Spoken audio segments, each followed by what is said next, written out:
తరలి రాదతనే వసంతం తన దరికి రాని వనాల కోసం తరలి రాదతనే వసంతం తన దరికి రాని వనాల కోసం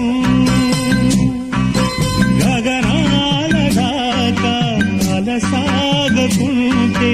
మేఘాల రాగం ఇలా చేరుకోదా